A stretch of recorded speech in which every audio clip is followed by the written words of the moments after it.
Guys, thank you guys so much for coming. Tonight we're going to be speaking with a couple experts about some very technical things, but we're hopefully that we're going to bring it down to all of our levels so we can understand it, about a really amazing vision that Monty has had and some different pieces that help us understand and frame some of the issues that Red Hook is facing, right? We have a lot of things facing Red Hook that we need and challenges that we need to overcome, but I think that the one most special thing about this project that it addresses multiple things in one space. So I'm Victoria Alexander, who doesn't know me, from Resilient Red Hook, and we're doing these like sort of teach-in events to educate people about different things that are happening here in Red Hook and help get the information digestible, because what Resilient Red Hook is doing right now is creating something called the Climate Justice Action Plan, which is the first step, because it's in process, is taking and collating all of the information that we've worked on for the last almost 13 to 14 years and turning that into a framework for building on into actionable steps for projects that have happened here, that can happen here in Red Hook. I'm going to pass it over for one quick second to LaDawn to talk about the survey, because we have a grant with Woodwell, and you have a survey that we want to get people to take. Just if you see, there's a QR code on that wall, there's one on this wall, and there's one on the back table. If you live or work in Red Hook, please fill out the survey, because we're just collecting localized block by block data on the kinds of experiences that you're having regarding climate. And this is just the beginning, and we're trying to cover the whole neighborhoods, because the kinds of data that we currently have are at a very abstract level, and we really want to drill down to see what kinds of interventions might help the community if they're put into place, green spaces or other kinds of things. And there's other people working on that. They're even in this room working on the interventions. So we just want to get the science right. And you can help. You can be part of that by clicking on that QR code, and it takes about 3 minutes to do the survey. So we created Brad's here. Hi, Brad.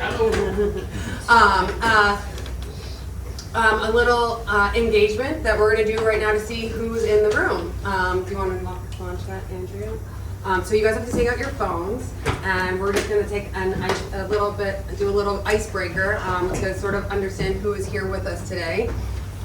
I'm going to get out of the way so people can scan the QR code. And I want to thank Andrea for working with me. Oh, Andrea, sorry. Oh my God. I corrected myself. I know. For working with me to develop sort of these engagements. And for everybody coming today, thank you guys so much for coming down to Red Hook in the rain. I know that it's a schlep. And also wet. Okay, are people... You can't do anything just yet, but I'm just waiting for everybody to join. I think that's a good thing. 18 more. Yep, no, wait. Go ahead. No, wait. What do I have to do? Okay, great. So the first thing, did everybody answer? Oh, here we go. 2. Oh, this is your first Resilient Red Hook event. 8, 9. Wow, a lot of repeat customers here.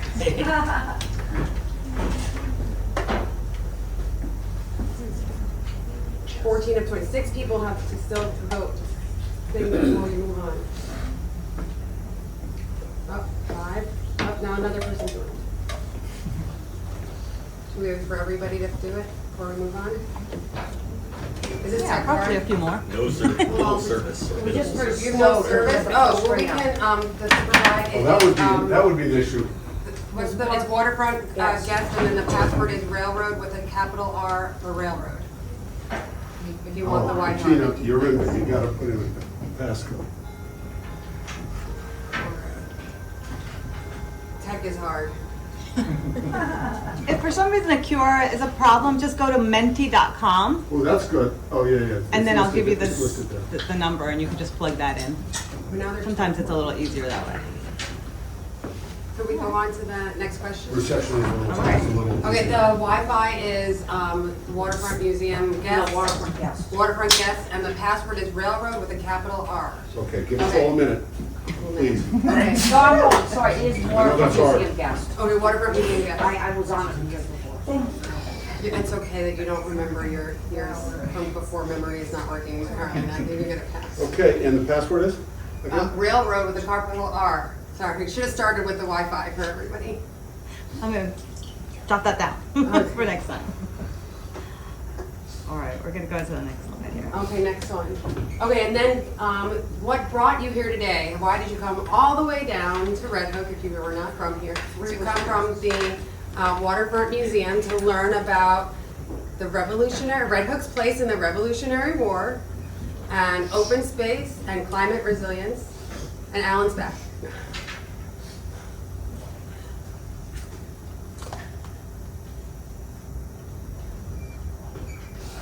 Oh, I like watching them all move. It's very pretty.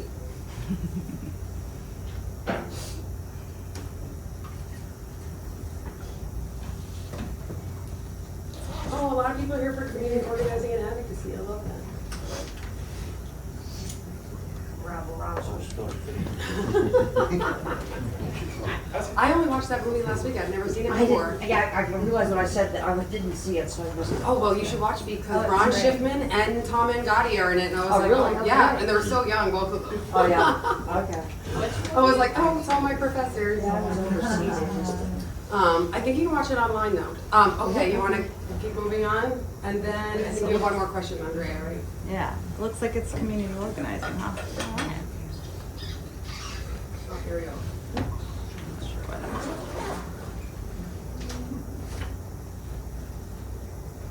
is. Okay, and why do you connect, how do you connect with Red Hook? You're a resident here, you live nearby or somewhere close to New York City, you represent a business, an organization, which I think is here twice. You're a researcher, an advocate, planner, or policy professional. You're a preservationist or a historian.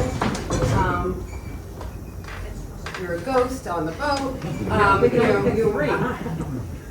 You work in the waterfront industry, or your connection is not with. I'm sure this boat is haunted. no, it's a phrase.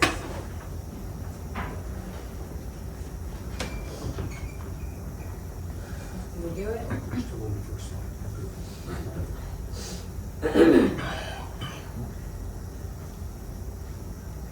So this one stops. slide. I never learned about this. Andrea just taught me how to use Menti. And I was like, this is cool if people do it, and then we can see in person who else is in the room with us and how they're engaging. Okay. We cannot move on until you allow us. Oh, okay, Fearless leader. sorry.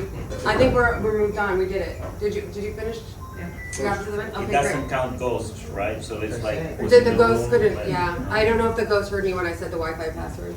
Okay, so now I think, we're still, Alexa's not here, Monty. How do you want to do this? Do you want to jump in on the historical aspects Yeah, that you found? I think we can, Do you wanna start talk about with the the relics? second, oh, yeah, we could You could open do the with surprise that. guest first. Like, buy some time. So, welcoming everyone. Oh, I forgot one thing I'm getting pointed at to remind people that, okay, there's gonna be a box on your phone, and we are gonna collect all your questions, and hopefully we'll be able to get to them tonight, but if not, we can circle back and make sure that information is addressed moving forward, so just feel free to drop your questions in the little chat that's still on your phone any part during this evening, so that we Is there a collect. box? There's a box on our Is there a phone. box? Yeah. Yes, great, yeah, there's a box, Can we close okay. that? So now we're gonna go to, which page do you wanna be on, Monty? Let me, We're gonna start here. Great, okay. Rolling with the pictures. All right, friends. So to open the night, I'm gonna invite my favorite archaeologist and likely soon yours as well. Our friend Jonathan is here, and he's gonna offer some updates about recent objects that have emerged from below the Belgian blocks and asphalt in Red Hook. Jonathan, will you join us?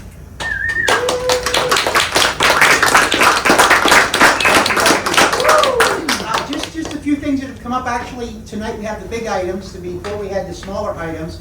The piece of track that you find here in front, that is part of the old Van Brunt and Erie Basin Railroad that used to run down Van Brunt and through Elizabeth Street, or what is now known as Beard Street, over to the current Amazon West building, I guess, and then there it turned around and went back, so it was a railroad.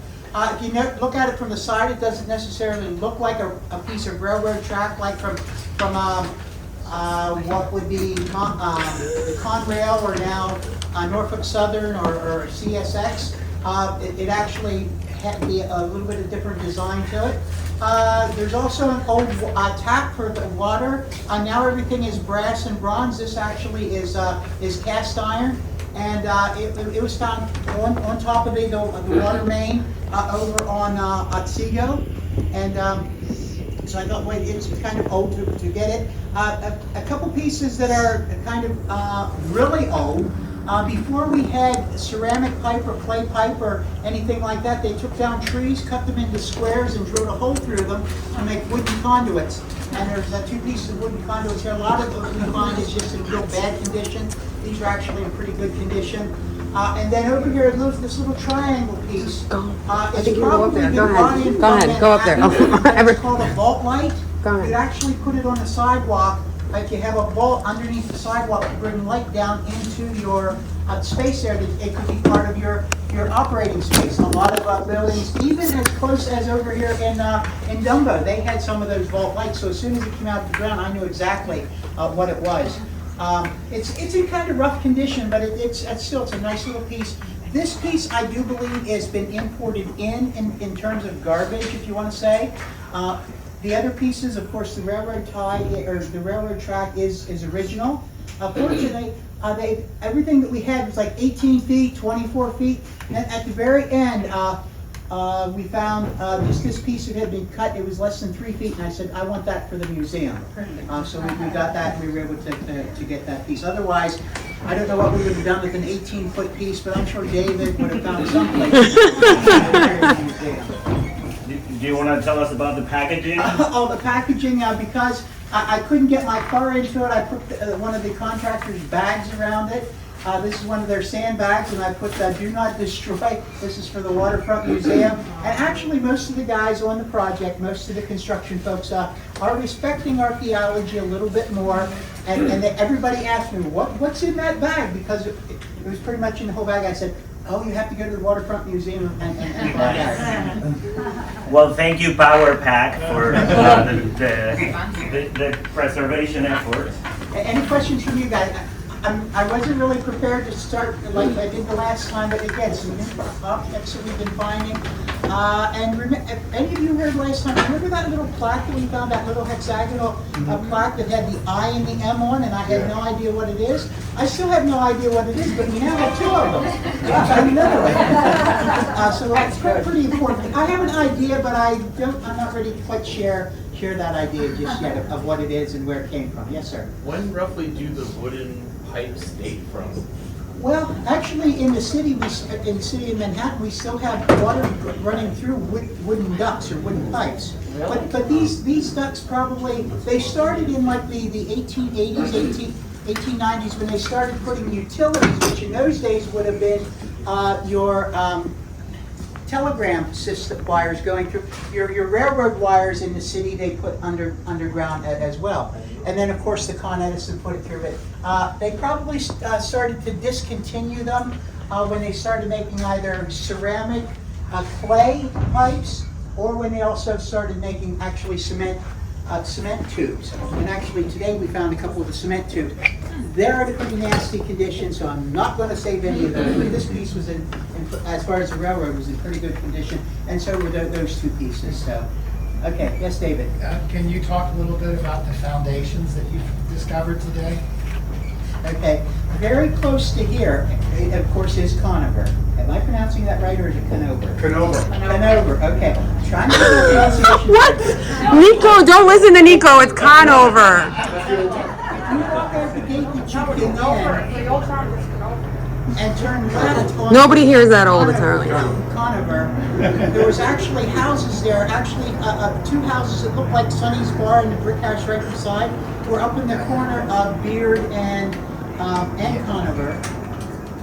And we found the foundation remains of them, and actually there was a basement in them, and the 2 windows still have the sills in place. Now, what the contractor has done is put cement in front of them to protect them as they put the sheeting in front of them. So if we ever want to go back, we can actually come inside the yard and start digging on the inside to find what's there. And that would be neat, because when they took the buildings down, they probably just demolished them and put all the bricks and everything right back into the cellar hole. So the first 5 feet probably isn't going to be much, but whatever's on the floor, that's going to be just a treasure trove of information. We found so 2 of them had brick. Next 2 were actually frame houses built of wood with a brick front, and we found that their foundations were actually fieldstone or stone from the area. It wasn't brick. And actually, right in front of the gate, and in this area is where the old Coast Guard station was. And early on, when we were doing some test pitting, we found some tile that were made in Orange in France. They were actually imported.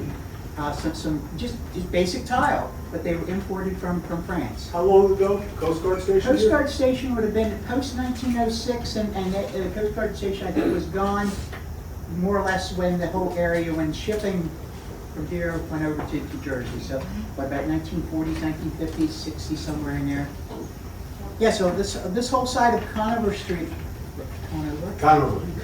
And everything else. I don't want to get in trouble with anybody. But yeah. What is the vault light made out of? Is it glass? The vault light is actually there's crystals in it, or glass crystals. Yeah. And there was actually a patent on them. They're about 1.5 inches, 2 inches across, and then they were set into a metal vault lid.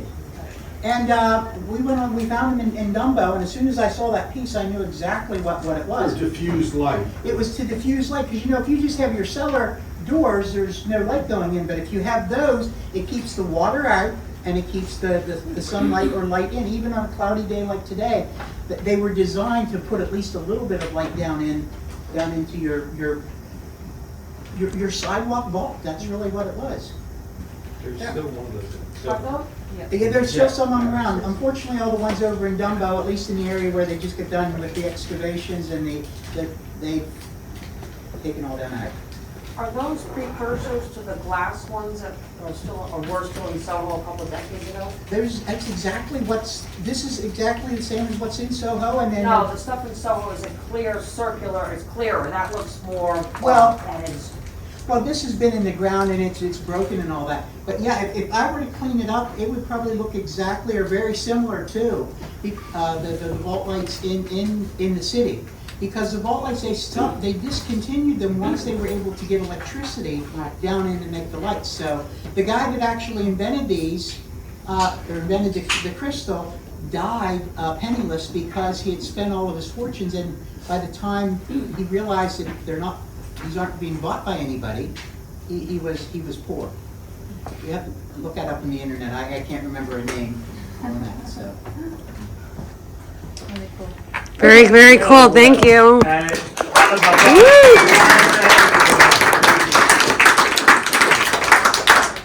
You mentioned the eagle? Well, that was from the last time. I was only supposed to update Matthias. Right. So can we just reference it by name for those fortunate to have missed your full presentation last time? We did find on Beard Street, right in front of, I can't give you the address, but right in front of a historic Oh, I know that house. place. What's that? Oh, I said, I know that place. Yeah, you know that place. You know who the lady lives there, but I can't say that or I'll get in trouble. Many different reasons why.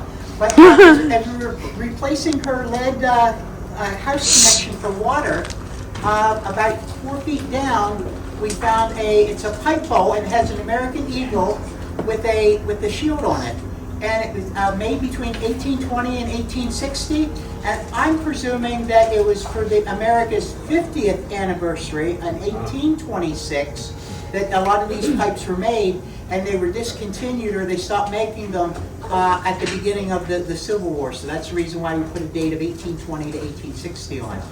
Very, very nice. If you look at it up close again, you'll see the eagle with not the outspread wings, but with the kind of the downward wings, and then across the eagle's chest is the American shield. easy to spot, right? No, from there. No, sorry about that. And then the other, but if you just update the two things that's sitting there, they're cannonballs, presumably from Fort Defiance, and we did find one in the archaeological remains right in front of the hometown barbecue, which is also where we're finding a lot of late 1600s, early 1700s stuff as well. So the stuff in front of the hometown barbecue dates to before we were the United States of America. Thank you, Jonathan. And well, we cannot continue without at least hearing a mention of who found the cannonballs. Bettina, would you, for those who haven't heard it before, tell very short version, if possible, of the Yes, I am the cannonball story? I live on Coffee Street, 167, and some years ago, my son buried a pet rabbit in the backyard, and then he found a small hole about this far down, and then he found those two cannonballs. So I imagine the hole was, so small that there might be many more. I always want to just do an archaeological dig in the backyard and see what else we can find there. They're quite remarkable. They're very, very heavy. They're surprised when you pick them up. And this was not a small rabbit, right? It's not a what? A small rabbit? Well, I said small hole, but no, it wasn't a small bunny. The bunny was about so big. He was about 30 pounds. Mr. Barrington is either a future celebrity or one already. Well, let's continue with the night, inviting our councilwoman, Alexa Viles, Carly Baker-Rice, Executive Director of the Red Hook Business Alliance, Eli Fernald, engineer by training, architect, maverick, and residency wonder by trade and practice, at least according to myself. And my favorite Red Hook Parks architect, Timmy Khalifa. Please join me here on the stage.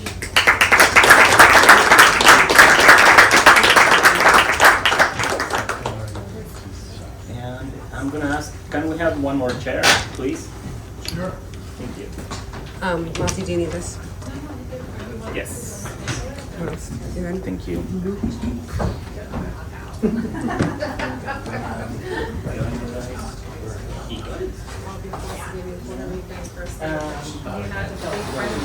It might seem unfriendly.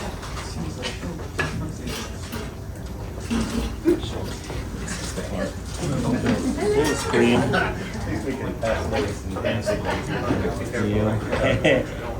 Yeah. One on the bottom, full screen. Full screen. I wish we closer, but okay. All right, guys. Well, we're trying to make connections here, so I guess that's why we put a railroad track between these two distant places. Yeah, we're gonna start this night of conversation and banter with our intrepid councilwoman, Alexa Viles, who is going to share.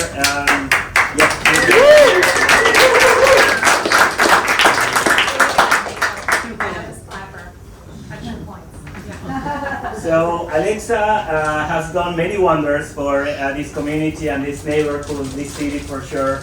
And today we invited her to speak on the land use principles that they developed and shared originally on 2024, I believe.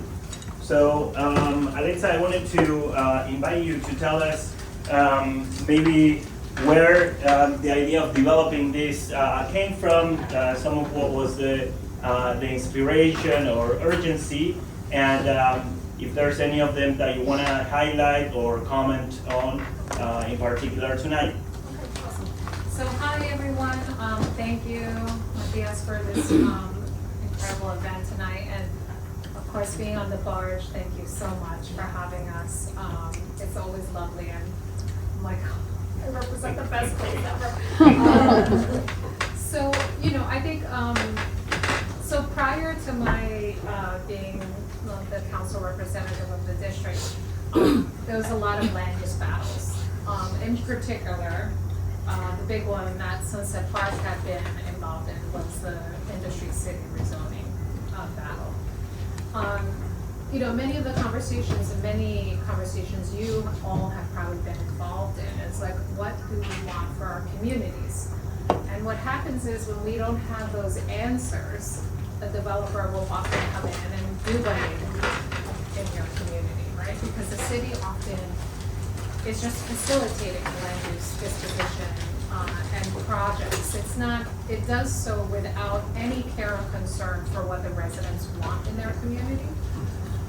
And so it became, having been engaged in many of those long deliberations around industry city and what was good and what wasn't good, and you know, people had many ideas about that.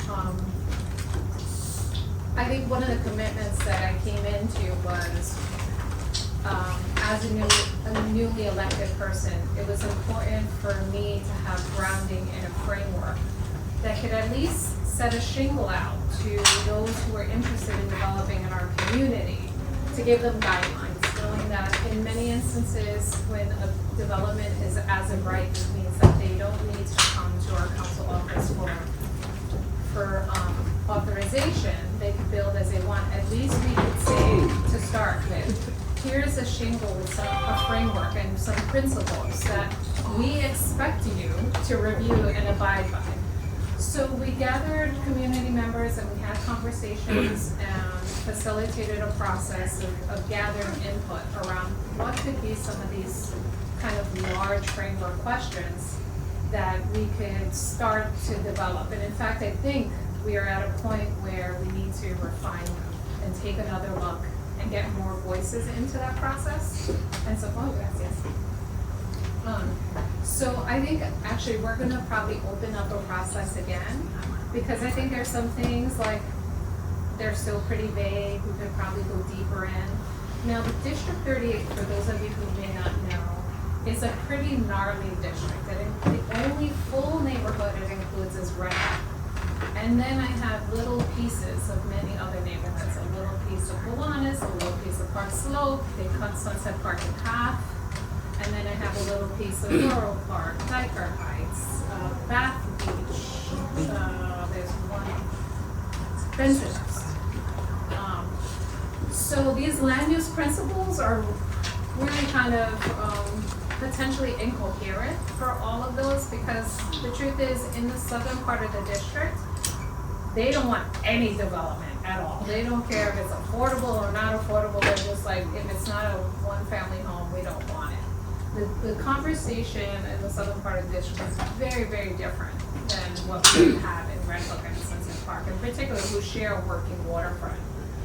So I will say that the major themes that came out that we wanted to set benchmarks in is real affordability, not like fake affordability, which is what we see our city perpetuating. And you can go on Housing Connect, which is where our affordable housing platform is, and like, nobody's eligible because the apartments are so damn expensive.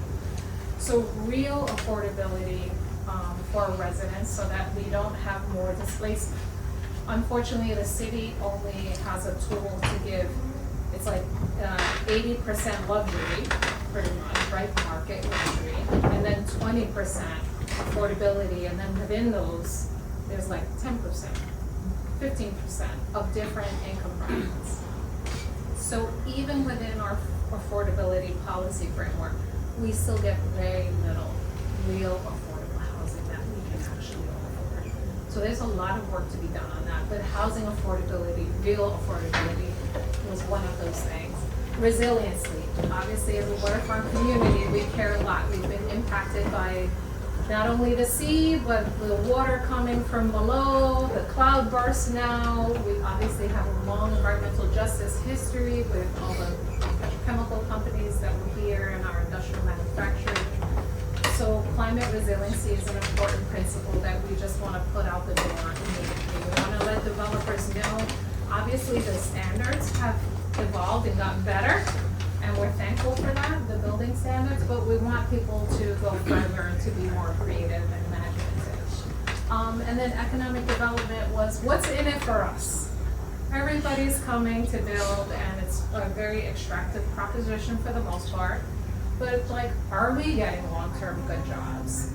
Are we getting other economic benefits? Is there a wealth distribution strategy here, or even ownership? Is there cooperative ownership possibilities where our residents can really participate in sharing of economic wealth as opposed to just being the arbiter of someone getting more wealthy in our communities? And then I think the last piece was, these are other principles, but I think the other thing that we outlined was a real commitment to our industrial manufacturing. It's part of the legacy of both Sunset Park and Red Hook. And while some of that legacy is fraught, right, from an environmental justice framework, where we have very polluting industry here, the truth of the matter is that, we are connected in legacy and in principle to a working waterfront and good jobs. We want folks to stay and not have to have 16 jobs to be able to pay rent, but one good one, right, where they can raise their family and stay here, and where their kids can dig out historical things from the yard. So a lot of connection and interest in making sure that I'm gonna stand this way. I told you she was intrepid. Yeah. Radius me out.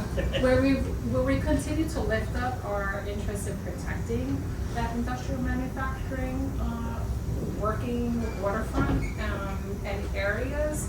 And it doesn't mean that we leave it stagnant in time, or that we're fanciful about, the manufacturing of the 30s is what's happening today. It means that it's shifting and evolving, but that we are not just willing to give up all of our places where things can be made for luxury development, because that is a proposition in New York City. It's either you're luxury development or you're bust. So I think we, in many of those conversations, felt very wedded to those principles. Now, could that change? Sure. But at the time that we were doing this, it was a very important thing to hold on. And even, with the conversations around the Brooklyn Marine Terminal, again, a very large property that there are many, many ideas about. I'm sure many conflicting ideas. The truth is here too, right? It does beg the question of what do you want for your community? And how do you make sure that we have a list of things that we are fighting for because they're the things that we want, not because of things that we can get, the trinkets at the end of a transaction. And so that's a little bit about what this framework was hoping to begin to do, so that I could go into a room and say, this is what my community says is important to them, and can you meet us here to start, and can we have a conversation with this as our starting point, as opposed to what you want as the starting point, which is often what happens. So that's our little piece of work, and I think it has to evolve. And I think I would love to engage you all in conversations about what's the next iteration of this? How does it get more dynamic and more reflective of our own realities and the community that we want? So, yeah. Thank you.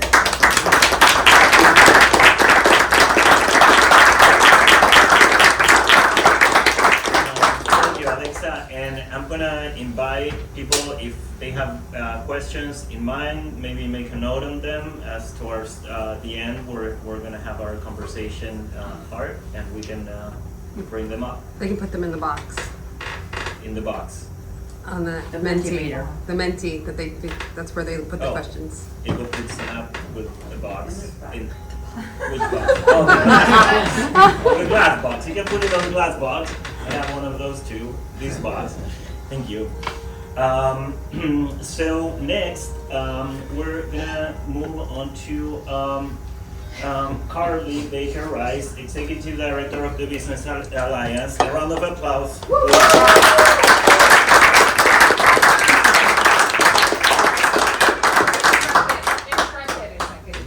Intrepid Executive Director. I like that. Thank you for the reminder, Alexa. Well, I believe our councilwoman left many jumping off points for the Royal Business Alliance here. So I invite you to choose where you want to introduce our folks here, both who are new to the Business Alliance, but also familiar with it. Some of the industrial resiliency capacities that are that the organization is trying and managing to put in place. Thank you for that, Matthias. Appreciate it. So Red Hook Business Alliance supports not only businesses, but also nonprofits, artists, freelancers, and home-based businesses for both the economic and cultural value and health of the community. And so there are preservation efforts in there, so I'll talk a little bit about some historical preservation work that we are embarking on. But I'll pick up with the sort of land use, industrial, resiliency pieces, and it's not, the things that we're talking about aren't that far related from the climate resiliency that I think we're starting off speaking a little bit about. So we had a very large fire here in Red Hook, and we lost 180,000 square feet of undermarket manufacturing space. And in January, we lost another 40,000 square feet of undermarket manufacturing space. And I think, when the city talks about business and supporting small business, a lot of times they're really talking about retail, very consumer-based idea of what business looks like in New York City.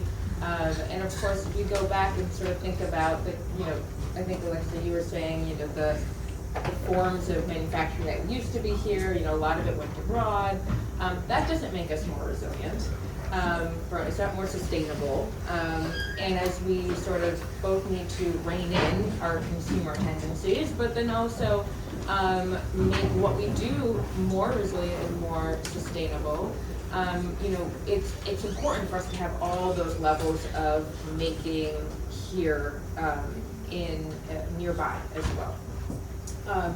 And so if you think about that from like a tiered perspective, right? Like there's manufacturing space, which tends to be cheaper. It tends to be a place where the land or the buildings are less desirable, less expensive, and the retail spaces are more expensive. But as we know, gentrification that affects housing, that also impacts manufacturing spaces as well.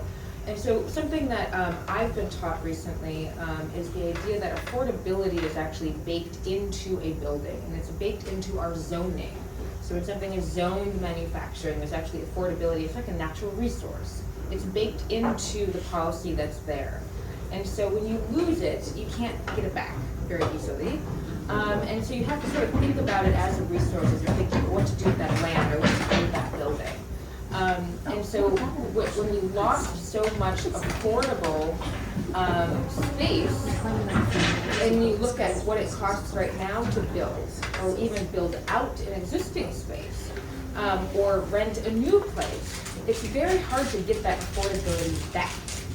And so part of what our organization is doing is looking at new models of producing or using space to help try to build back affordability.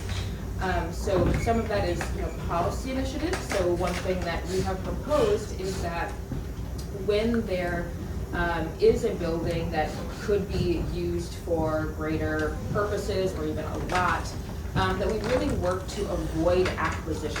I know that sounds very boring, but basically when a lot or a building gets sold, a lot of the affordability leaves, because the cost of moving from one person to another now increases what that person needs to get out of that building to make it make sense for them from a business perspective. And so programs that would support a small business, a small building owner or a small property owner to go into a joint venture, something that they don't know anything about, but to help build that space into something usable for manufacturing or even for affordable housing is one of the proposals that we're putting forward from a citywide perspective to help ensure that we don't lose affordability in the lots and buildings that currently exist for the different affordable needs that we have today. There's other models here in Red Hook that we've built up very naturally that provide other models of affordability, such as shared overhead manufacturing. That can come in a lot of different formats. We have membership-based models, where you pay to have a membership with a larger organization where you have a shared space. There's examples where it's a little bit more like an initial investor comes in and helps build out the space, buys machinery, and then the people who take on that space help pay that back over time. We have cooperatives here. And we also have things that are more like subtenant models, which is what a lot of our studios have been, where there's a main tenant and then they have subtenants. All of those are wonderful ways of keeping overhead for everybody down, but they're very hard to put into action because property owners are not, it's more complicated for them. It seems more risky and they prefer not to. So part of what we look to do is create templates and structures and processes that allow people to have the paperwork, the formats, the structure, be able to have those conversations with property owners in a way that makes them feel more confident that it can work. It's actually more sustainable for them because it's a lot harder for a whole bunch of businesses to go out of business than just one or to move on. And then also helping the group to form themselves and communicate and come to agreement on how they want to organize themselves. So that's some examples of how we're trying to build in affordability back into the space. Another option is nonprofit run spaces, which is something that we'll also need to be looking into the near future. So verticality is also important, just for interest, and also ties to kind of climate resiliency. It's very strange, and I still have a hard time understanding it, but basically when shipping left and trucking kind of took over, and there was a lot of desire in the city to build things that look more like what they did in the suburbs, whereas a one-story manufacturing, where trucks come in out and out. And there's still, if you talk to people in New York City, there's still a belief that for industrial and manufacturing spaces, the upper levels will never get as much money as the lower levels. So you should really be thinking about building one-story manufacturing and industrial, which is actually very silly, since if you think about the top desired industrial spaces like Brooklyn Navy Yard or BAT or even Industry City for whatever it is, they're all multi-story industrial manufacturing spaces. And so Red Hook is another one of those places where we still have a lot of one-story manufacturing. Since Hurricane Sandy, there is an ability to build higher if you create the resiliency on the bottom floor. And so there is a lot of reason to start thinking about how do we increase density even within the world of manufacturing. So I'll kind of leave it at that, but I'm just curious if there's other things you guys want to talk about at the end on the sort of industrial resiliency side. Again, a lot of it comes down to affordability, and it's hard because you are having to change systems. Where we see this work, you have to actually invent new financial products. You have to invent new incentives because you have to change the underlying game for anything new to happen. Red Hook Land Trust. Exactly. I mean, and it doesn't mean that people can't make money on it. It just means that everybody is making an appropriate amount of money. It can still be a business. It doesn't necessarily have to be a nonprofit, but it doesn't need to be so extractive to what we normally see. Please. What is the zoning in Red Hook? What are the many zonings? It's commercial, It's residential. industrial, commercial, and residential mixed. So All over? Red Hook's waterfront is a little unique in that it is primarily privately waterfront. The waterfront. So Pedrosi, the O'Connells, much of it's a checkered, and then there'll be a sliver of city owned or a sliver of state or federal owned. But it's not a contiguous ownership model, which makes it a little more complicated. And it has some industrial, commercial, and residential mixed in. All over Red Yeah. Yeah, if But not, those if you- 120 acres are now city-owned, correct? So, Sorry guys, I do have to interject and invite that we continue with our evening's program because we will have a moment for conversation. Yes. It's just not yet. it is incredibly mixed. If you look up a zoning map of Red Hook, it is more colorful than any of the neighborhoods anywhere nearby. That you So already that's one knew, way to that say it. we're more colorful than We're- anywhere else. All right, a round of applause. Yes. Okay, so let's talk a little bit about history. And you might But want just a little bit you might because we wonder why we're talking about history in a conversation about resiliency and climate. But it is, it comes down to the word justice to some degree, right? When we have to adapt and when we have to change and try to figure out how to deal with climate, what's going to make it feel okay and be worth it is the why we're doing it. And if we lose the why we're doing it, then it doesn't really matter what the wall looks like or anything else. And so a lot of the historic preservation work we're doing is pretty fun. We're looking at some of the Fort Defiance pieces, so that is looking at a district and a park and making that a formally registered historic site. In addition, there is working a lot with our property owners to help educate them about the difference between city landmarking and national registry, which is a lot less scary for Black property owners. You might have seen our cobblestone survey go around. You can find it on our Instagram because we are working to preserve our cobblestone You streets mean right Belgian now. blocks? Yes, those. And we do have some audio tours. We want to add some more, so people are coming down and getting educated as tourists, but then hopefully also help us be advocates. And I think that the main message I just want to share here is that we are not brownstone Brooklyn, and I think people don't think about Red Hook as like a place that needs to be preserved in the same way.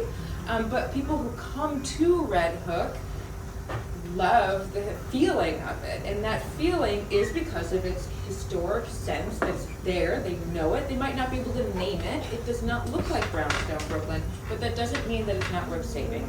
There are a lot of very eligible properties here in Red Hook, but very little actual preservation and landmarking and other forms of commemoration that are possible. But that doesn't have to be that way. And so part of the way that that works for us is both economic development, it's tourism, but it's also to remind us why we want to save this place in the first place when we have to start thinking about how to become more resilient so that it's around in 100 years. But I'll stop there.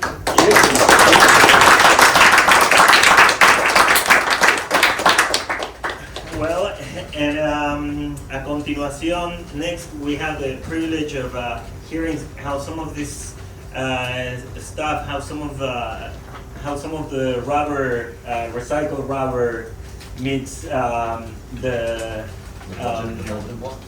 Belgian blocks. I was going to say the permeable road, but permeable asphalt, but I'm not gonna spoil it much. I'll just say that Eli and his team that have this vision for a beautiful building in King Street 96 did a lot of new stuff and things that look old and things that are both beautiful and safe for its residents.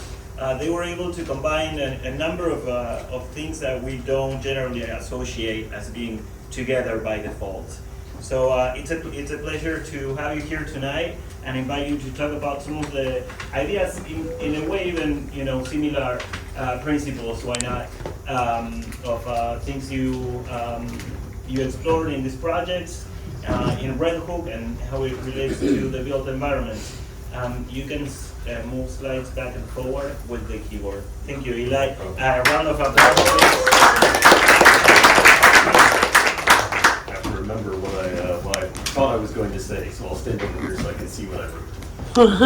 So yeah, we'll kind of go from the very macro view, not quite to the micro, but somewhere down there to the individual site scale, and look at the some of the principles of how resilience can be implemented in a way, at least for now, that's feasible within the constraints that we have in the market. But I would be, have full-throated agreement that we have to find new vehicles, both in terms of agreement structures between existing owners and financing vehicles to make these kinds of things keep happening at this scale and happen at larger scales also.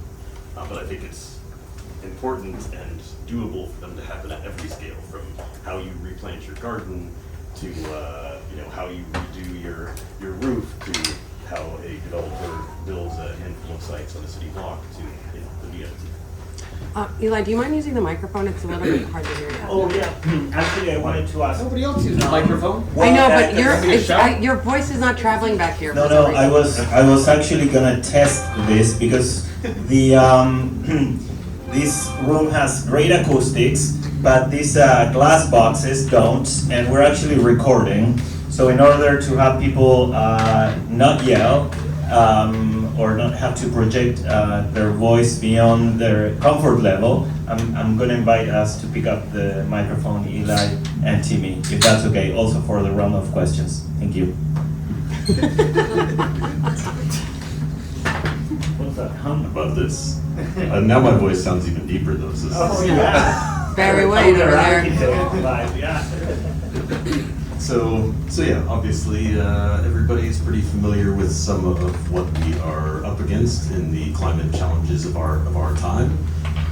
Certainly, water from above, water from below, and water from the sea are three of the easy ones, and I think heat is another pretty easy one to talk about as well. And the good thing is, as I think I had some informal conversations before we started this, we don't need to reinvent the wheel here. We need to use things that have been around for 100 or 1,000 years and just figure out how to make them work within our modern framework, modern construction methods, and all of the various constraints that we have.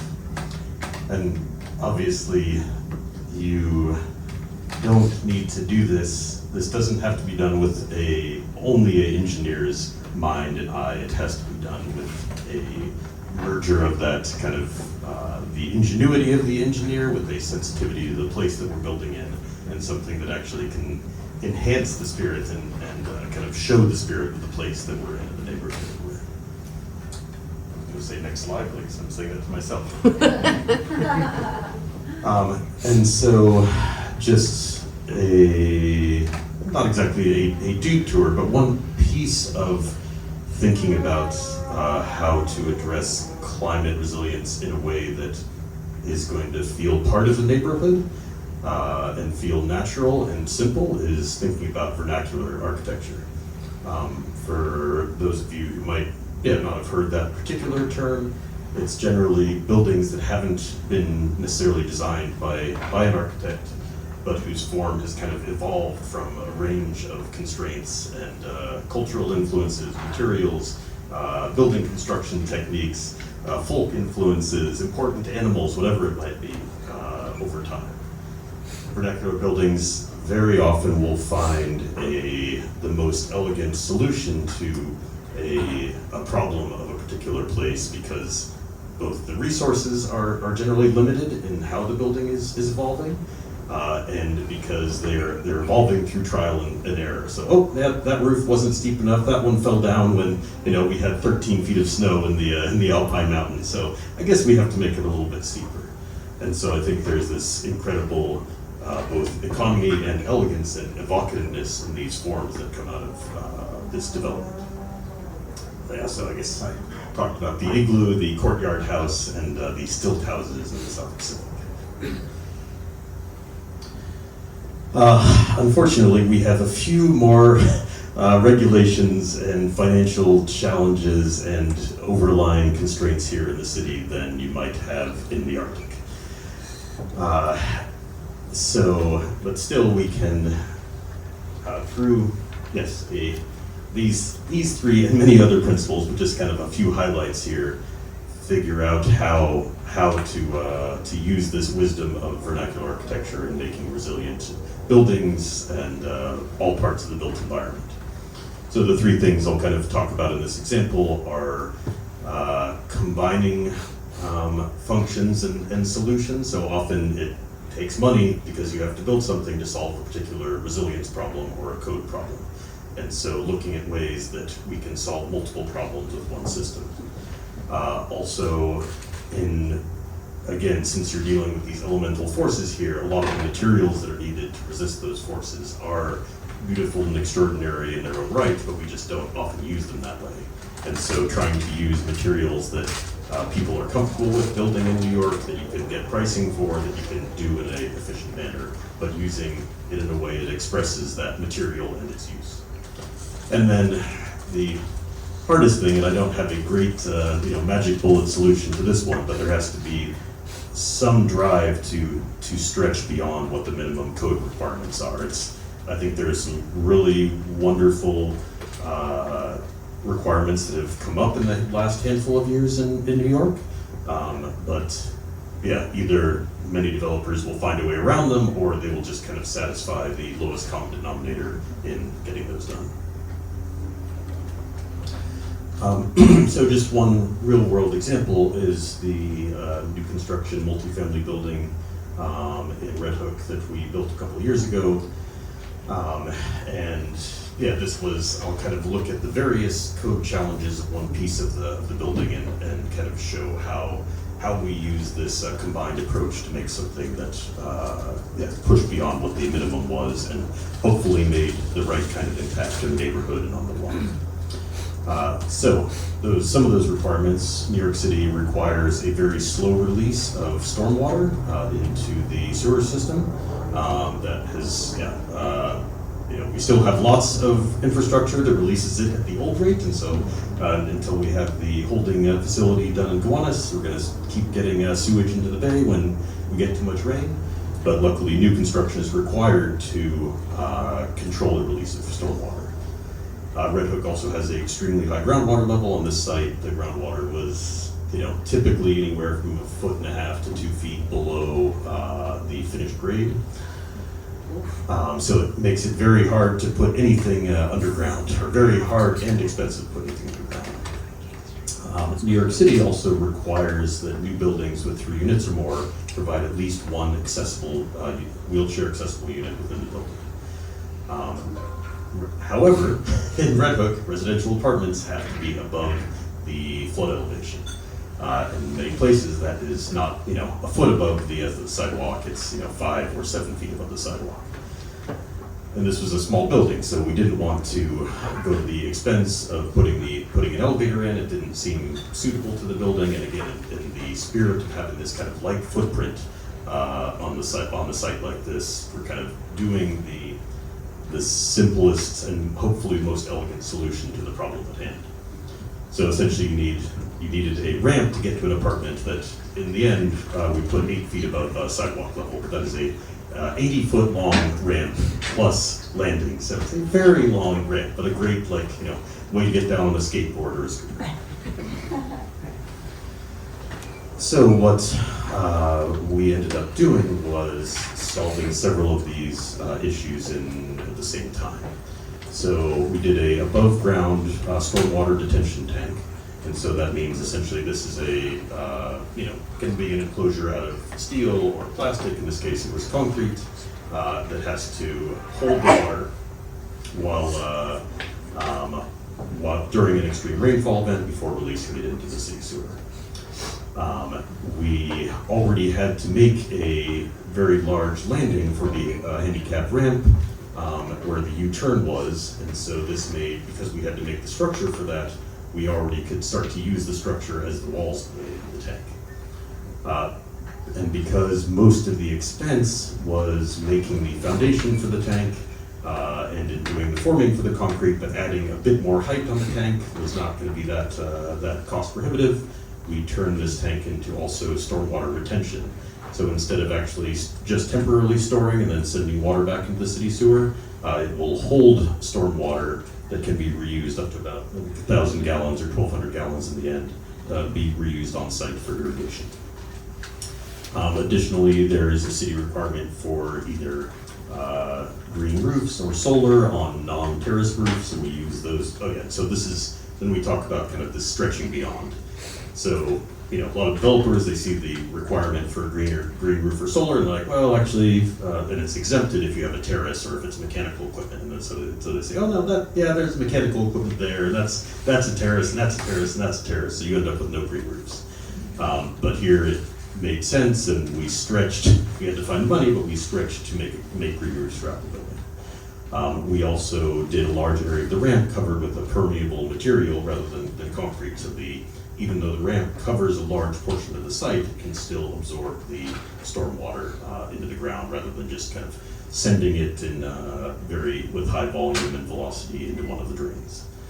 But again, these were solutions that we had to, if we weren't trying to push what the financial model was of the project, and if it wasn't more important to do the right thing than to make extra money, why would kind of your typical developer have done that? And I don't have the answer to how you close that gap to having developers be willing to do the right climate thing when it isn't legislated.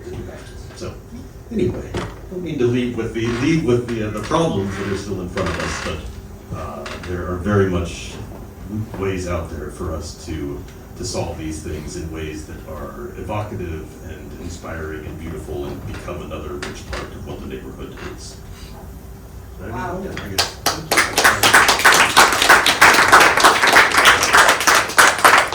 You didn't include a picture of the building? Yeah. I had no time. Do you want me to pull it up? Let's look at It's really nice. I have to get you like a picture of the tank or something. Yeah. Just get us the brick. I have photos of the rooftop garden. Okay, I where? pulled those off after. Okay, then I won't do it now. I won't do it. Not right now. Okay. Can you wait? Yeah. Okay. No. So yeah. Well, it was all trying to build some expectation over here. But we're gonna take a detour from reality, or at least the present. And I'm gonna invite. Well, if I guess we can continue sitting there. Timmy, you have the mic to tell us about this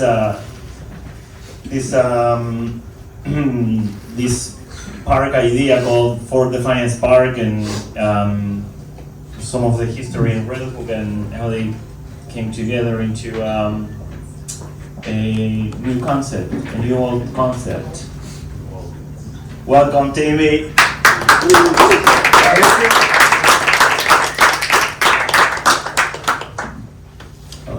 Can we lower the lights, please?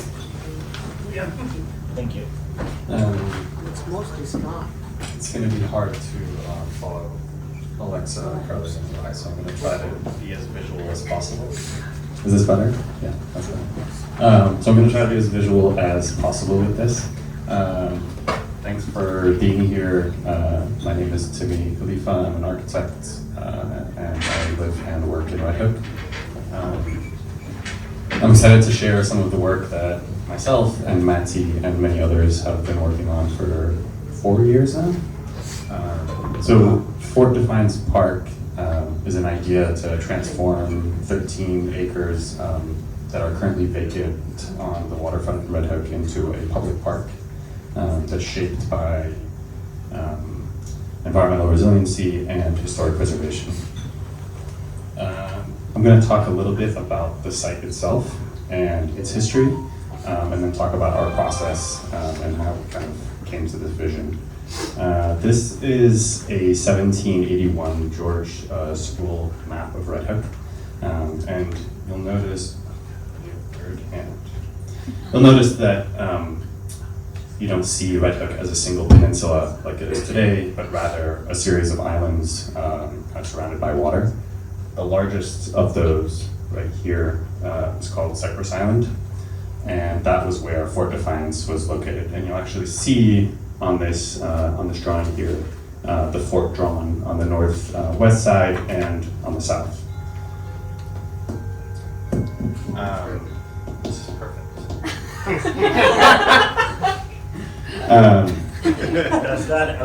Does that mean it's Fort Defiance time? Yeah, exactly. The fort was built in 1776.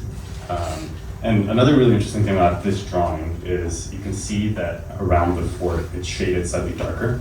And that's to show that this island was actually elevated 40 to 50 feet above the level of the water. So this is a painting from 1777 that shows what Cypress Island looked like. And it's kind of amazing to get a sense of scale from the mast of the boat. And it makes sense why Washington's army would want to locate their kind of strategic fort at the top of such an elevation. Another amazing view from 1820, it's a painting by William Guy Wall. And this is a shot from a painting probably from Brooklyn Heights, looking south towards Red Hook. This in the distance here is Cypress Tree Island, and you can see the cypress trees. And the land mass today probably follows this line to get there.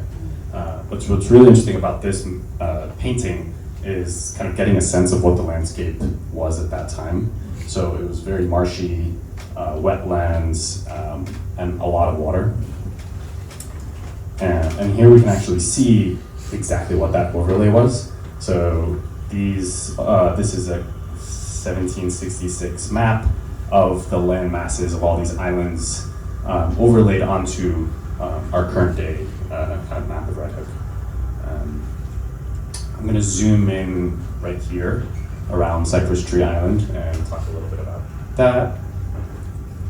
Oh, that's fine. There's a missing slide, but that's fine. Basically, these islands, because they were so high, they were leveled, and the soil was used to fill in the new docks around the edge of Red Hook. What was really interesting for us throughout this process is kind of starting to understand the relationship between what the land used to be, what the land was then forced to be, and what the land really wants to be. And I think these things constantly occur when we're looking at where flooding happens in Red Hook. What is the relationship between that and where there used to be streams and water underneath? And the project, the kind of vision that we have is on a vacant lot that's right here. I think most people here are probably familiar with the lot. It's northeast of Valentino Pier. And it's kind of massive in scale when you look at it like this on the map of Red Hook. It's been vacant since 2019 when the Lidger Wood Factory was demolished. And we're all familiar with the wall that's remaining from the Lidger Wood Factory that you can see at Valentino. This is a photo I took last year of the site, kind of looking at Statue of Liberty, obviously, and that wall. And the history of that factory is actually really interesting. It was built in 1882, and it manufactured equipment that was used to build the Panama Canal and the Croton Reservoir. So really important in terms of industrial production. And you'll see this is the wall right here in this drawing that is still standing, today. And it's just really amazing. So the site has always been kind of tied to larger systems, from the American Revolution to important industrial production, and hopefully now towards kind of a larger effort for climate resiliency. So this is our vision for the site. We're kind of really excited about this, and these are ideas that we've been experimenting with, and really a way to start a conversation about what's possible on a site like this along the waterfront. I'll walk you through some of the different elements and how they relate to kind of larger concepts. So starting here on Ferret Street, you'll see Cypress Tree Island, or Cypress Tree Mountain. And the really interesting thing about this is that it actually is in the exact same position that the historic island is located in. So these are actually, like this edge right here is, go back a tiny bit, is right here. And the idea is to kind of recreate that mountain and use it as a sponge that's porous and can absorb and store rainwater, like we heard from Eli. Opposite that, along the water, we have kind of a planted tidal wetland area that we're thinking as a buffer between the bay and the neighborhood, and as a way to kind of slow storm surges. Throughout, there's a lot of public open green space on either side, kind of more active water areas around Valentino, so expanding the beach, a mini marina and a boathouse for kayaking and other water activities, a lighthouse, and then an urban industrial campus for kind of local economic opportunity, industrial opportunity, as we've been talking about. And we're looking at possibly expanding, adding a waterway for access to Blue Highway to try to, make sure that we're not adding trucks to our streets. I'll show you some views of what the park would look like. So this is from the bay looking back at Red Hook. You can see the kind of wetland area with the meandering paths, the more active areas along around Valentino, and then the mountain in the distance. We've also have an amphitheater that can be used for educational events or community events like this. And utilizes the historic wall from the Ledgerwood as kind of a backdrop for movie nights or other events. The view from the top of that mountain, you'd be looking out at the bay, Statue of Liberty, Governor's Island, and down at this new wetland area. And when you're inside of that kind of area on the water, the idea is to, kind of thinking back to that William Guy Wall painting from Brooklyn Heights looking at Red Hook, to try to recreate some of that landscape and maybe regenerate the ecology and create a space that is a little softer along the waterfront. That maybe can be a wildlife refuge as well. And to finish off, a view of a portion of the park from Valentino. So we've been fortunate to have the Open Space Institute as our fiscal sponsor. And we've been working on strategies for kind of phasing this project. So this is an option that looks at using 1 acre of land closest to Valentino first as kind of a first step in thinking about how we can get this done. And that's all.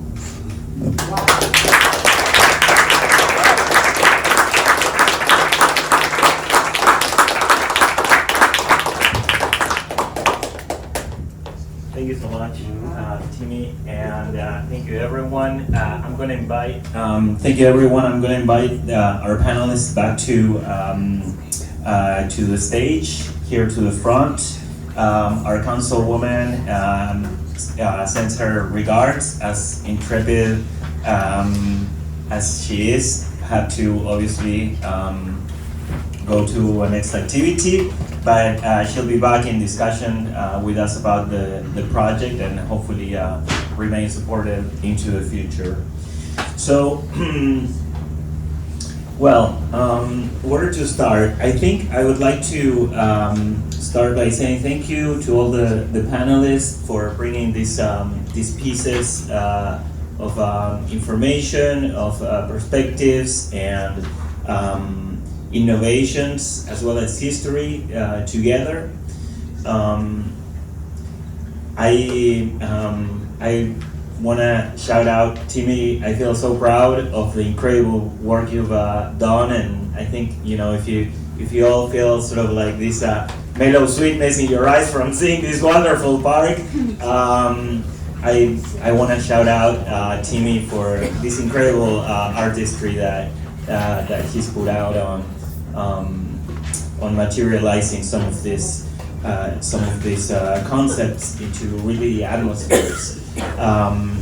As well as Eli, thank you so much for breaking down these elements of what it looks like to hit the ground running with ramps and tents and green roofs. And Carly, obviously, this impossible puzzle of making things in New York City where they've always been done, but are suddenly in danger to never again be possible. Thank you for presenting all of this. So I want to start with a question for Carly, as both a resident and a nonprofit organizer looking at so many of the challenges that Red Hook faces. I wanted to ask you, when presented with a concept like Fort Defiance Park, what do you think about how it connects to the broader neighborhood and more general planning efforts, the history of community planning with the 197A plan, as well as perhaps with connecting it with broader solutions like the Climate Justice Action Plan presents? Help us imagine what would be a bit of a connective tissue between something site-specific like this and a more broad community imagineering effort. Gee, no pressure. I started with a question. I gotcha. So I think someone else said this actually this week, and I can't remember now if that was Eli or Timmy, if it was you, but I think when the enormous, slow-moving behemoth of city and state and federal government tries to solve a problem, you end up with a lot of very lowest common denominator solutions. And I think when you start with a community and a creative task, and you couldn't ask for a better creative, resilient community than Red Hook, then you get something very different. And I think what's hard is to even sew those conversations together, because like this one is like this train and it just runs and it runs and it runs and it runs and all the money's over there. And then you've got like, hi guys, like it actually just doesn't have to be that way. We can use money and do something totally different and achieve many things at the same time. Just let us think about it for a second. And so I think for me, because I am always working in the sort of governmental realm and all of those problems, I also lose sight of our Red Hook way of coming up with solutions. And so I actually think that sometimes it's a little bit challenging for me even to look at it. And that's because I'm kind of stuck in the very large, moving, slow, heavy train of what is normally considered possible. So I think it takes us every day and with each other to remind ourselves that that isn't the solution that we're stuck with. And it takes a lot of organizing and it takes a lot of political power, and yes, it will also take money to come up with other things. But I think this, and I think what the Pratt students came up with as part of their historic preservation work in the last couple of semesters working on Red Hook, just presents so much imaginative, fertile ground for us to keep coming back to, like a touchstone, keep reminding ourselves that we don't have to get on the big heavy train. We can come up with solutions that are homegrown and that do the things we want to do for our community. Because like I said at the beginning, unless it's the thing we want in the end, the pain and torture and money and time and commitment it's going to take to get there aren't going to be worth it. And so I just invite us all to, when we lose that touchstone, to find a project, find somebody, find a conversation, to remind ourselves that we can actually solve our problems in ways that feel good and result in a place that we actually want to be. Which is on this boat.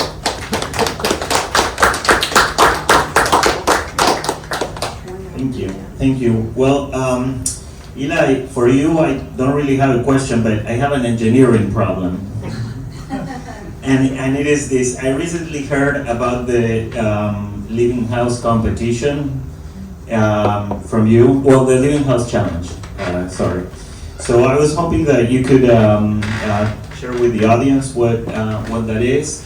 And the engineering problem I have is that I'm trying to figure out what a living lighthouse would mean. I think I know what it looks like, but what would make it a living one? Yeah. Hermit crabs.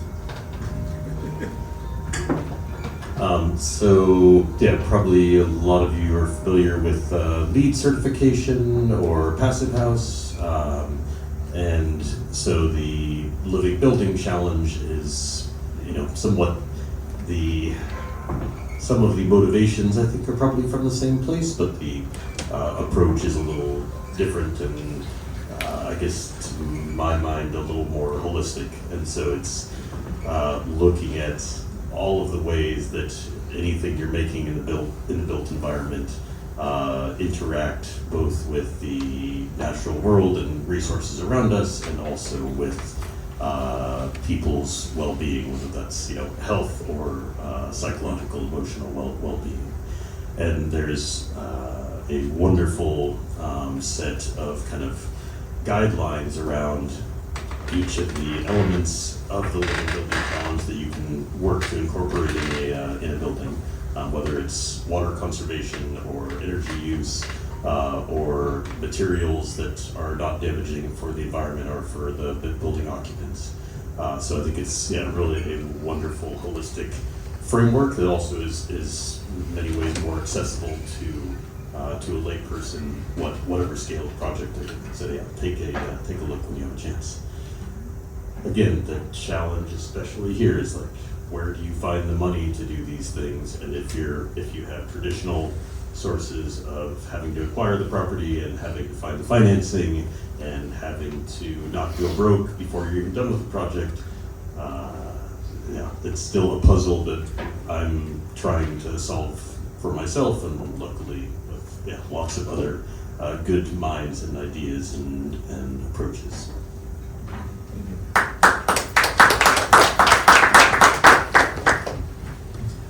Did you want to say anything else about the Living Lighthouse? No, it's an actual engineering problem that I'm posing to you, but I don't expect you to be able to answer it here. So that was a great segue actually to my next question. Timmy, how are we going to pay for this? That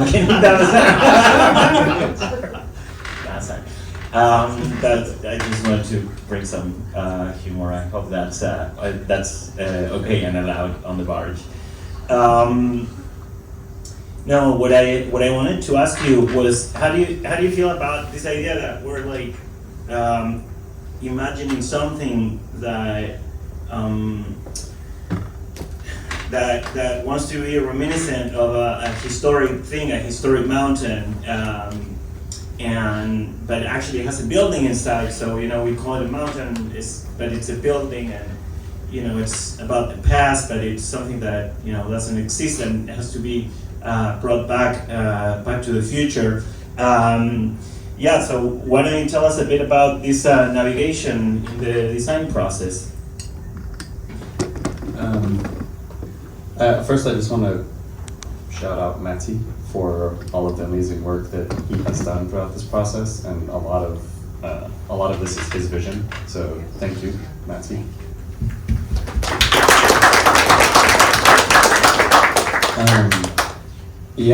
I think for me it's always hard when I'm trying to sit down and create something to take all of this into account, to try to think about. It's always fun to look at the maps and understand the land and understand what came out of the earth, but it's a kind of completely different question to look at and say, how do we design something, or how do we create something that tells that story, and what are the different ways that we can do that, and it's really challenging. I think that the most exciting thing is kind of hearing ideas from people and being exposed to raw material from the earth and trying to understand what people want to see, what people find important, what are the things that are worth preserving, what are the stories worth telling, and then sitting down and sketching and saying, okay, well, we could use the wall that was part of the Lidgerwood factory as part of an amphitheater where people can gather, and we can have educational facilities, programs around that. And that little bit is maybe part of trying to bring something back into the kind of collective knowledge of our community that right now is just sitting there unused. And it's really about just kind of thinking about that approach with every part of this. yeah, I think that's all. Well, thank you. Thank you.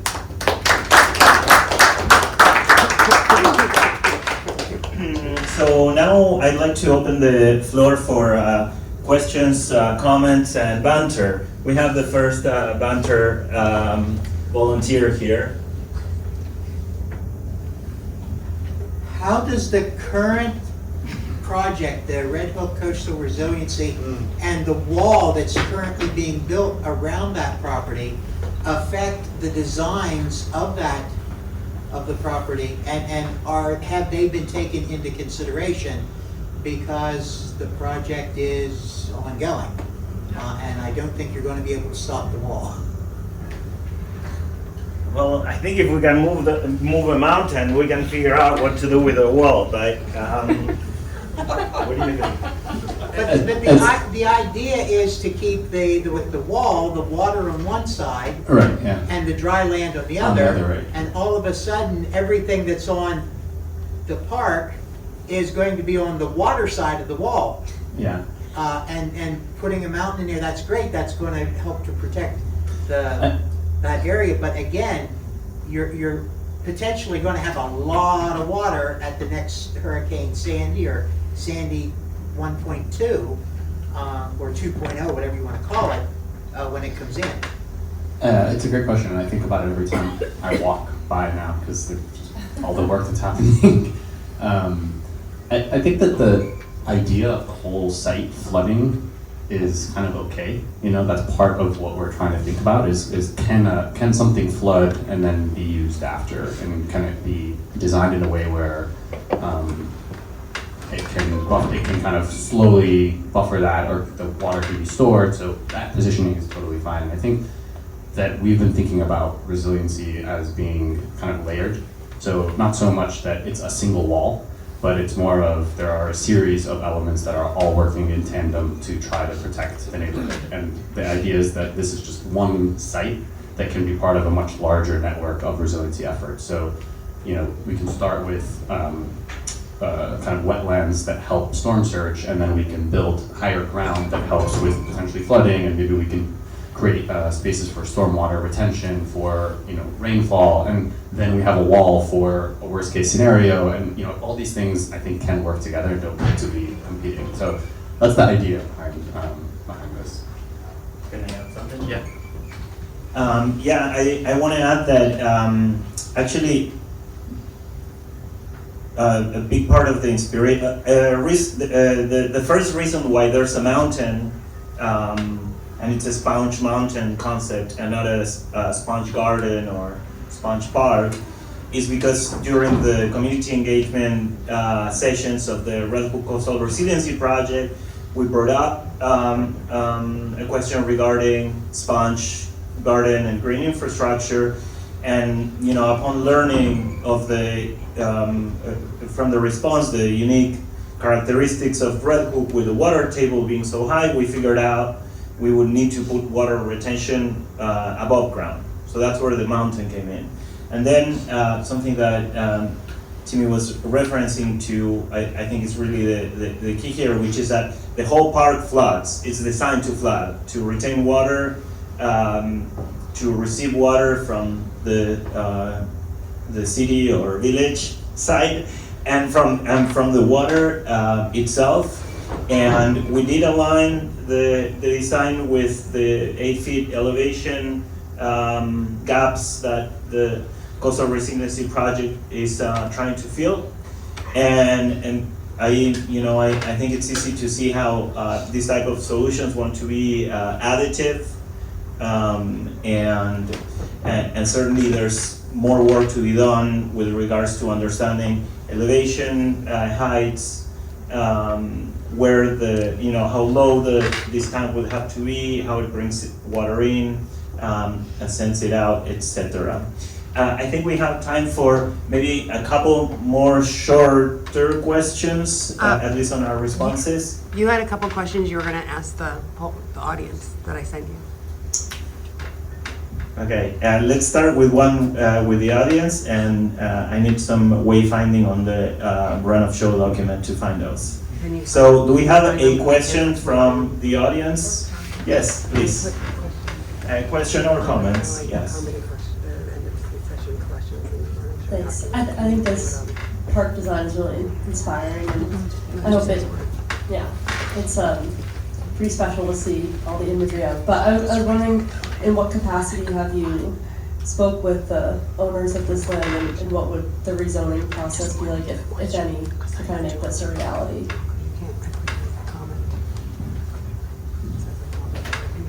That's the question we were hoping not to be asked. Sorry.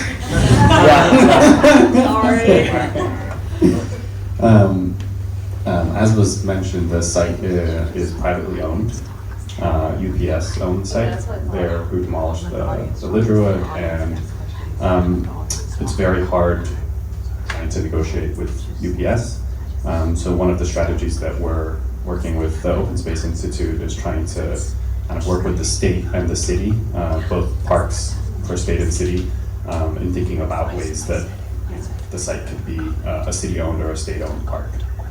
So that's kind of the direction that we are working on right now, but a lot of that is still in the works. Yeah. Relatedly, is there anything that supporters of the vision can do to support you all in those efforts?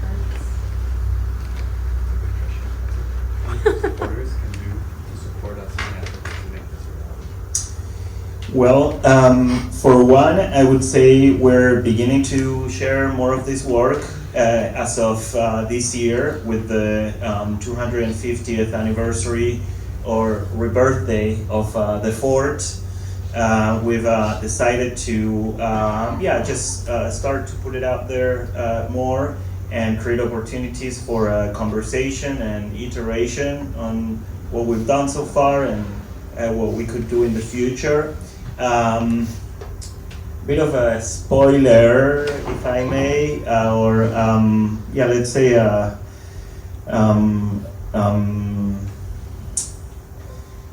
in anticipation of more publicly announcing this, but we are starting an exhibition that will likely open on July 6th. And along with that, we want to host more conversations around the project and opportunities for feedback and really sharing what we've done so far and imagine together where we should take it next.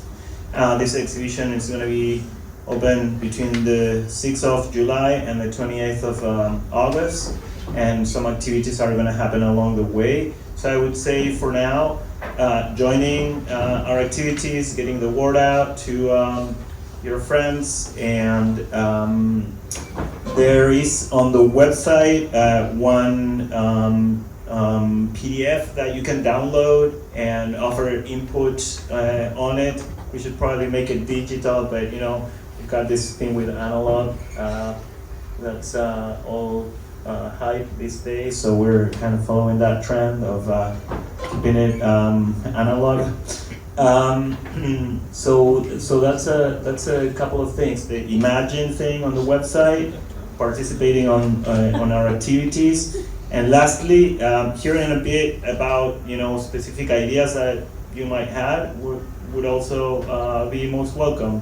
I think I'm more interested on hearing how people have ideas about helping than being doing too much of a prescription on that, because so far really this has been built with a coalition of talents, and it would be impossible for me to predict the stupendous and surprising talents that have come to the table to put together what's there. And I think, Carly, I'll just say, there's movement towards nominating for a real historic district in this area, and we're hoping to kick that off in earnest as part of the 250 anniversary celebrations this summer.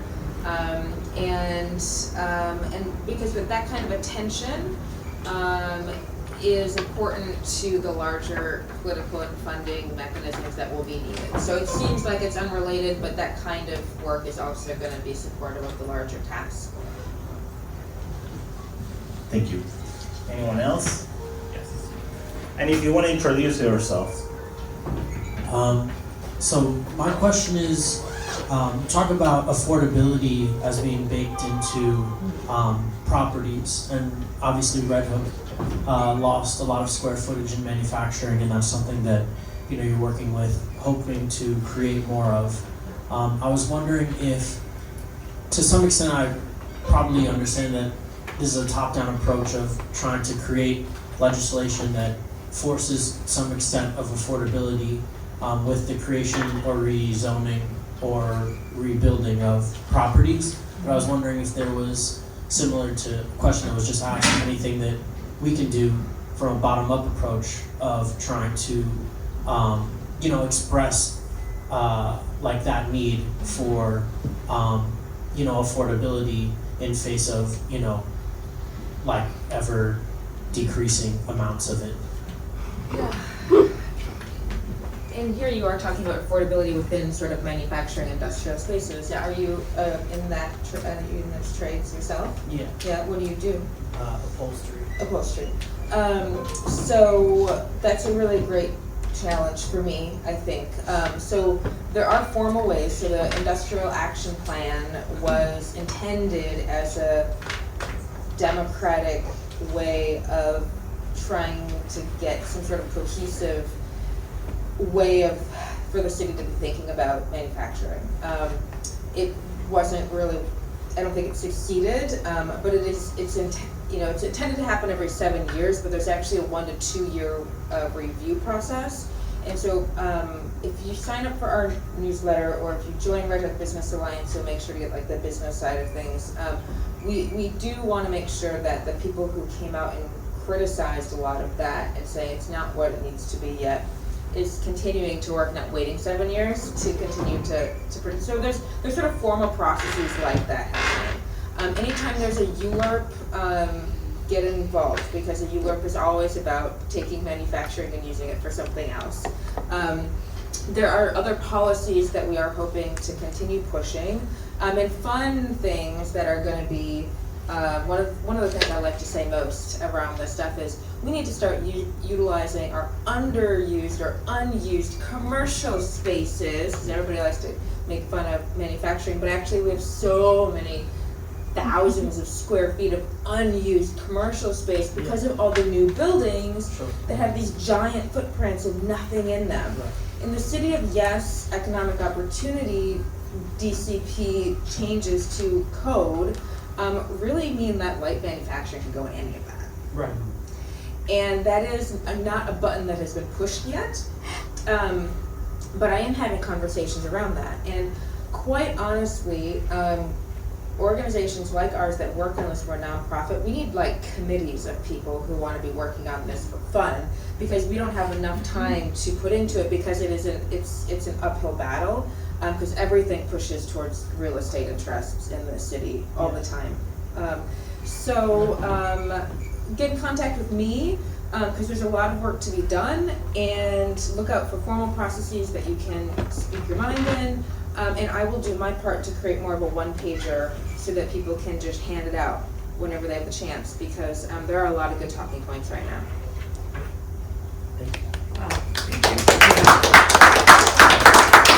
And do we have maybe a question for Eli in the audience? Anyone? Really doesn't. It's all right. The apartments all sold, so I'm sorry about that. What's your next project in Red Hook, Eli? Oh yeah. Oh, he doesn't want to know. He doesn't want to tell me. He doesn't want to tell me. So, yeah, I mean, I guess. Or speak about one project in the future that you're excited about. So yeah, this particular project was a huge financial struggle for a lot of different reasons, and in the end, it ended up actually being good that it was, because it kind of forced me to keep looking at other ways of doing development that felt more in line with the range of things that I want to be doing with my time on Earth. So right now, trying to figure out how to work with a family who has owned their lot and owned their house in a vacant lot next door in a different neighborhood, to essentially work as their developer, but not as a joint venture. So just providing all the expertise, arranging the financing, designing the building, putting up the building, getting the apartments rented or sold, and leaving them with a family asset, and then still owning part of that parcel or keeping the newly developed building too. So that is its own challenge, but definitely is a nice combination of what of my interest in adding to and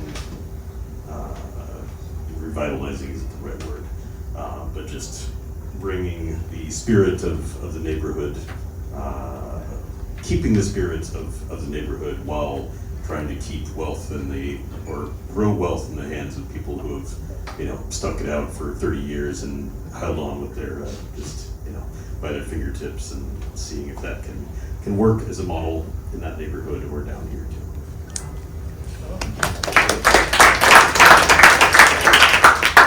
Wait, can I tell one joke? Yes, please. As more than one if they're short. Who here is old enough to know about the Publishers Clearinghouse lottery? See a show of hands. Not that. So anyway, back a little while ago, there was a it's lottery. So we usually like $2 million, and if you won the Publishers Clearinghouse, the TV camera came to your door and they asked you, "What are you gonna do with it?" So anyway, I'm going to Disneyland. So the farmer wins the Publishers Clearinghouse lottery. The cameras show up at his door. Mr. Farmer, you just won $2 million. What are you gonna do now? He doesn't really have any reaction to it. He just sits there and looks at his shoes and thinks for a minute and says, "Well, guess I'm just gonna keep farming until it's all gone."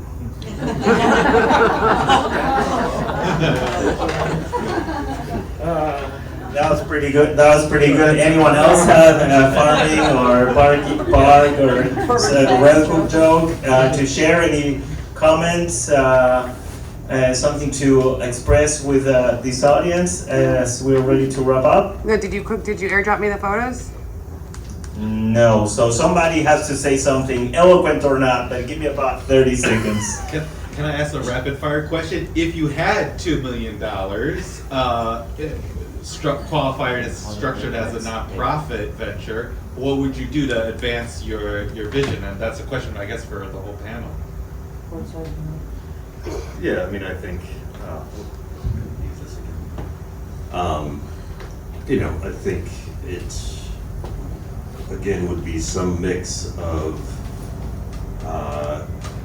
development that isn't, or it would be development that isn't otherwise, that somehow isn't otherwise possible, and, seed money for that. So like, we've looked at trying to do new construction, artist residency programs that were paid for by some mixed market rate housing, but can't do that without some seed money. Looked at doing kind of prefabricated but still warm and elegant manufacturing space, or even movable light manufacturing space. So probably things like small experimental things like that show that maybe at least open a door for how you're doing things, even if it's new construction that aren't readily possible right now, but you just have to wedge in a little bit maybe, and then we'll.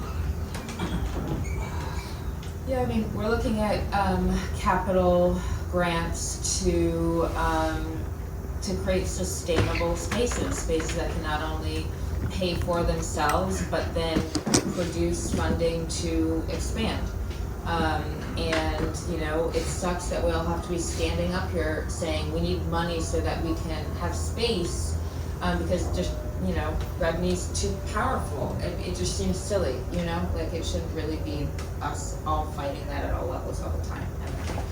It's just, I could think of better things to do with $2 million. It shouldn't be that hard that we have to we have to spend $2 million to create that sort of sustainable space model out of, if we have to reinvent it, we have to invent financial products, we have to invent, so much. It just seems like, the system should change so that we don't have to go find free money to do stuff that, should just be natural. What do you want to do with $2 million? I don't know if it'll cost 2 million, but I want to let UPS just let us have access to the site, just so we can like hang out and walk around and go to the water and just like walk around. It's open right now. Is it really? Yes. Oh, not you can go around, but I want like complete public access. Oh, for the public, complete public access, Yeah. No, temporarily you know. before the mountain. Exactly. We rent it for $2 million. We rent it for $2 million. How long do we want? A year? Okay. All right. Let's see it. Hold on, I gotta get her a real photo, she's got real estate photos. I got my Mackie, so I didn't pick them. I didn't pick them. I look for the ones that were like the Monty sent top them. results on the. It's on the other side. With the best quality. I know. I was looking for the ramp and I couldn't It's on the like find side of it. the building. I have to look. Yes, please. Just curious, what does UPS plan on building there? Nothing. Never know what they were gonna build. Easiest question. What? Where are they gonna build? Or no? You ask what they plan to build. Nothing. They were gonna build something else. Story of acquisition, and this is exactly why it's a problem. The lot was cheap, someone bought it, and then they sold it again to UPS. And so it's through 2 acquisitions that now it is so hard to fix their bad real estate problem. You saw the same thing happen in Gowanus. There were properties that, because all this rezoning conversation takes 10 years to happen, it sells, and then it sells again, and then it sells again, and then by the time you go to build something affordable there, you can't. That's how big of a problem it is. Can I say something? Yes, please. This was, Do you want the mic? no, if you can hear me. Okay. You guys look cozy. Very cozy. Oh, we were frozen.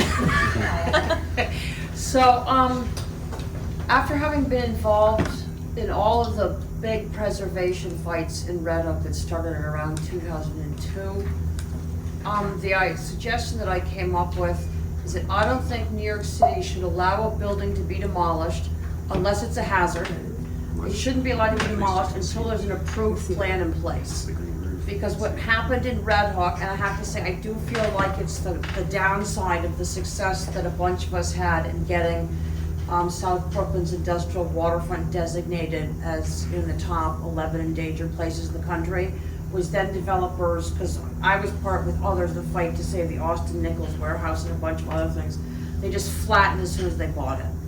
And what's happened is that the neighborhood we lost heritage, but we were left with scars. In the case of the sugar refinery, it was blowing dust, some of it toxic around. So I think we need to convince the city that you can't flatten something until there's an approved new thing if there's no hazard. Because this Lidgerwood travesty never would have happened. It's, part of the policy that's behind that too is that the property taxes for vacant land are very, very low compared to if there's a building. So there's multiple policy pieces that could go together to prevent that kind of a thing. Making it more expensive to have vacant land would also help, because part of the reason they knock it down is when they don't pay any taxes. Well, I know the other thing, and the guy around Creamer Street did it, if you take the roof out, you could just say it's walls, and you're not taxed for a building. But again, I think as a society, it would make sense, and having lived in Western Europe, I mean, I remember I was shocked. I based myself in Germany, for a couple of years after the Berlin Wall opened, to see their completely different concept of property there. You're not allowed to let your property deteriorate because you're damaging the property of people around you. Whereas our notion of private, the idea is the owner has the primary power and whatever, and everybody else be damned. So they, except in East Germany, which was decrepit for other reasons, in West Germany they didn't have decrepitude. But we allow it, and in these cases here, speculative developers are destroying stuff. And it's, It's a real loss. Yeah, I can't finish the sentences. To me, it's like so deeply upsetting, the structures I saw disappear starting in like 2002. Yeah. Well, as we wrap up, I want to add a note to what you were sharing, Carolina, which is maybe we can find some ways to memorialize the ones that we've lost and protect the ones that we still have. I do want to ask Ross from Councilwoman's office, the intrepid collaborator and local organizing plant and so many other talents star over here. Ross, if you have any words or comment that you want to share, a final note to send us off into the next Red Hook and Fort Defiance adventure. These are beautiful pictures of a beautiful building. I remember this being just constructed. I used to work at the Visitation Courthouse, and on my lunch breaks, I would walk by as the building was being constructed, and I was always intrigued. It looked like a history happening in reverse as it was being constructed. So very beautiful. Councilmember Alexa Aviles is budget director. So again, the $2 million, that is Resolution A capital funding that is available. Please apply. We are making our funding decisions now. You would be shocked at how non-competitive city council capital funding is. And most of it goes to school. It's very, you have to own it. The city does not want to take money in something that's going to walk away. So you have to be a 501c3 nonprofit. You have to own the property or building. It can be a movable equipment inside that building, but it's just not competitive. So please dream big, and if you don't know if you apply, and we'll let you know, and we'll try and help you correct your application. But isn't there an annual budget minimum of like $300,000? I like how you're thinking of making all of our dreams capital reality. Thank you, everyone. We're gonna wrap it there, and maybe see you at the next Fort Banter or Climate Justice Action Plan gathering. Victoria, do you want to say something? I would say that the next event is going to be at the end of June with the public Carolina. The next event is we're doing it with Resilient Red Hook is part of the Public Land for Public Good Coalition, and we're doing a panel with our coalition members at the end of June once I have the dates. But if you're on our email list, I'll send you the details. But thank you, everybody. Thank you. And thank